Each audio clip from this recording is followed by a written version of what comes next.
In this guide, I'm going to show you how to set up a Lenovo laptop for the first time. Before we get into this guide, make sure to like the video and subscribe to the channel with all notifications on. It really does help with the channel and it lets us know that you want more content like this. We'd greatly appreciate it. And if at any point throughout this guide you did have any questions, just ask them down in the comment section below and we can help you out further. I'm going to be doing my best to reply to every single comment down there. Now, first things first, do the basic stuff. Take the laptop out of the box, remove any screen protection, and place it on a flat surface. And you're going to want to grab the charger and plug one end of the laptop and then the other end into the wall. This is super important because the battery may be low when you first turn it on.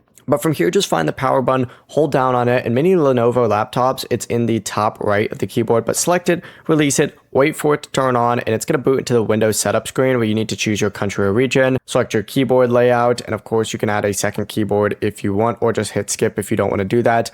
From here, disconnect your Wi-Fi network and you got to choose your network and then you can enter in a password, hit next. Windows is going to check for some updates. This is going to take a little bit of time, so keep that in mind. But after that, just sign in with your Microsoft account. If you don't have one, go ahead and create one and then you can create a PIN for a faster login. And from there, you could customize it however you want.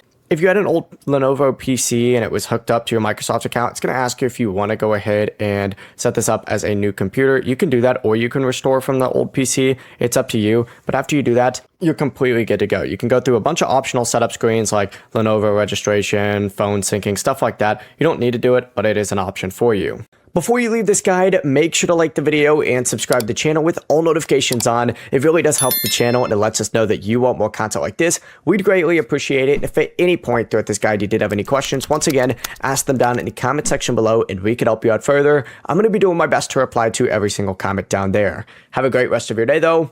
Peace.